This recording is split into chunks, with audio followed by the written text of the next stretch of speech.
Assalamualaikum warahmatullahi wabarakatuh. Perkenalkan, saya Melia Rini dengan NIM 19060034, Prodi Ekonomi Pembangunan, Fakultas Ekonomi, Universitas Negeri Padang. Dalam video kali ini, saya akan mempresentasikan hasil jawaban ujian akhir semester saya dengan matkul Sejarah Pemikiran Ekonomi dengan dosen pembimbing Dr. Alphonse Satrianto, Sarjana Ekonomi, Magister Ekonomi. Langsung saja, saya mempresentasikan jawaban saya. Di sini ada 5 soal. Kita masuk pada soal yang pertama, yaitu jelaskan kritikan atau serangan aliran sejarah terhadap pemikiran dan metode klasik. Jawabannya, aliran sejarah memang pernah mengkritik atau memberikan serangan terhadap pemikiran-pemikiran dan metode klasik. Nah, yang pertama ada kritik terhadap pemikiran klasik. Ini merupakan kritik yang dikemukakan oleh mazhab sosialis berhubungan dengan doktrin laissez-faire dengan pengendalian tangan tak kentara atau invisible hand, dan intervensi pemerintah. Pemerintah yang di pemikiran ini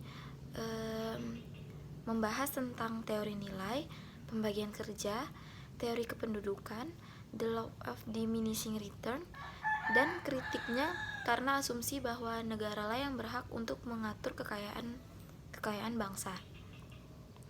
Nah, para pengkritik mazhab klasik ini terutama dari Lauderdale, Sismonde, Carey, Bliss, and Bastiat. Nah, Lauderdale mengajukan kritik bahwa nilai barang ditentukan oleh kelangkaan dan permintaan. Sedangkan oleh Muller dan Liss, ia melihat bahwa nilai barang itu ditentukan tidak hanya oleh modal fisik saja, tetapi juga oleh modal spiritual dan juga modal mental. Sedangkan Sismonde mengajukan keberatan terhadap teori kependudukan Malthus dan tidak mungkin dapat dikendalikan dengan cara-cara yang dikemukakan oleh Malthus tersebut, sebab sangat bergantung pada kemauan manusia dan sangat bergantung pada kesempatan kerja. Kedua, serangan terhadap metode klasik. Pemikiran-pemikiran klasik ini secara eksplisit mengakui bahwa manusia berdasarkan hakikatnya itu bersifat serakah. Nah, ini berasal dari paham hedonisme. Nah, paham ini kemudian dikembangkan lagi menjadi paham utilitarianisme. Nah, pada intinya, pemikir aliran sejarah itu menolak argumentasi pemikir-pemikir klasik bahwa ada undang-undang alam tentang kehidupan ekonomi. Nah, bagi mereka, masyarakat itu harus diganti sebagai satu kesatuan organisme di mana interaksi sosial berkaitan dengan antar individu atau berhubungan antar individu. Nah, pemikiran aliran sejarah itu menghendaki agar kegiatan masyarakat dilandasi pada suatu sistem yang menyeluruh atau suatu sistem yang mencakup semua organisme dalam kehidupan bermasyarakat sebagai suatu keseluruhan. Soal yang kedua, jelaskan mengapa aliran sejarah tidak setuju terhadap metode pendekatan deduktif yang digunakan oleh kaum klasik. Jawabannya, karena dengan pendekatan deduktif itu, analisis ekonomi akan bertitik tolak dari pengamatan secara umum. Kemudian, dari pengamatan secara umum itu dapat diambil kesimpulan secara khusus. Nah, bagi pakar aliran sejarah, metode deduksi itu dinilai terlalu abstrak atau terlalu teoritis. Nah, di mana dari beberapa postulat yang ada mengklaim bahwa pemikiran-pemikiran mereka berlaku sangat umum atau universal. Nah, menurut kaum sejarah, metode deduksi itu sering tidak sesuai dengan realitas atau tidak sesuai dengan kenyataan yang ada. Karenanya sering membawa kita ke dalam kesimpulan yang sering keliru. Nah, untuk mengatasi kelemahan metode klasik tersebut, maka pemikir-pemikir aliran sejarah menawarkan metode baru yang bernama metode induktif historis. Soal yang ketiga, jelaskan dengan seksama kritikan Keynes terhadap teori klasik. Keynes itu menilai teori klasik mengandung banyak kelemahan. Bahkan sangat jauh dari kata sempurna. Maka Keynes itu memperbaiki atau menyempurnakan teori klasik dengan mengkritik beberapa hal. Yang pertama, kritik terhadap hukum penawaran dan hukum permintaan. Hal pertama yang dikritik Keynes dari pemikiran klasik adalah kritik dari J.B. Say, bahwa penawaran akan menciptakan penawarannya sendiri. Karena kritik ini juga berimplikasi terhadap nasib kaum buruh, maka Keynes ini juga mengkritik bahwa tidak ada pengangguran terpaksa. Yang ada ialah hanya pengangguran sukarela. Menurut Keynes, pandangan bahwa penawaran akan menciptakan penawarannya sendiri ini dapat dibilang tidak melihat kenyataan empiris. Karena kenyataan yang ada ialah permintaan biasanya akan lebih kecil dari penawaran. Kritik kedua yang disampaikan oleh Keynes yaitu kritik terhadap teori tabungan dan terhadap konsumsi. Menurut Keynes, pemikiran klasik yang percaya bahwa tabungan akan dihimpun oleh lembaga-lembaga keuangan dan akan disalurkan pada investor. Ini tidak sangat sesuai pada kenyataan, karena jumlah yang ditabung orang akan berbeda-beda dan tidak semuanya akan digunakan untuk investasi.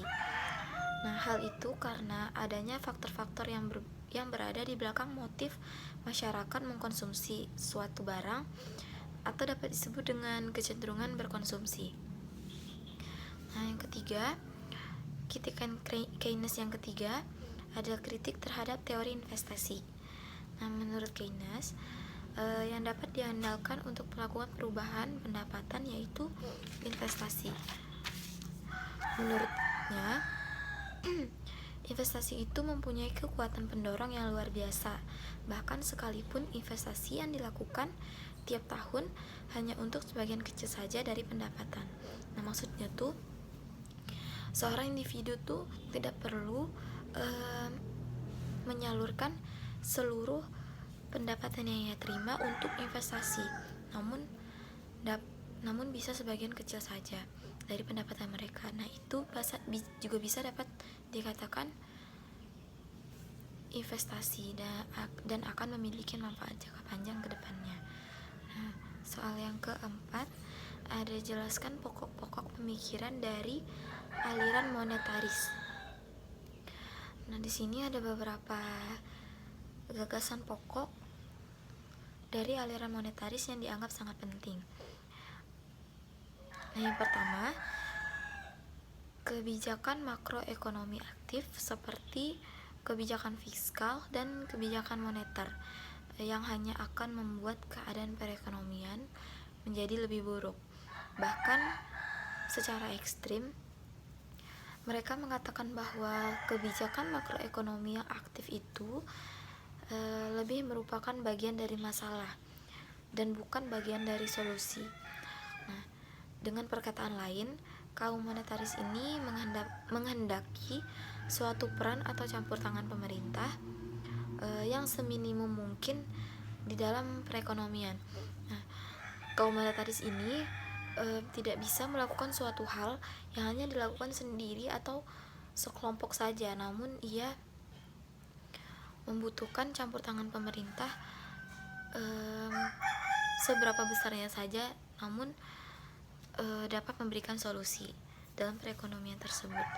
Yang kedua, seperti halnya aliran klasik atau gagasan pokok yang kedua ini tidak terlalu jauh dari hasil pemikiran oleh kaum klasik yang berpendapat bahwa harga-harga dan upah itu harga-harga dan upah di dalam perekonomian merupakan relatif fleksibel yang akan menjamin keadaan keseimbangan di dalam perekonomian yang selalu bisa diwajibkan. Nah, di sini kaum monetaris itu memiliki pendapat sama dengan kaum klasik, bahwa upah-upah di dalam perekonomian itu akan terus berjalan lancar, atau dapat dikatakan itu merupakan suatu pendapatan yang akan terus ia dapatkan dan tidak akan ada hentinya. Nah, yang ketiga, jumlah uang yang beredar merupakan faktor penentu yang sangat penting dari tingkat kegiatan ekonomi secara keseluruhan. Nah, menurut kaum monetaris ini, jumlah uang yang beredar itu adalah faktor penentu yang sangat penting, yang akan memiliki manfaat jangka panjang. Maksudnya tuh yang akan ada pada tingkat kegiatan ekonomi secara keseluruhan.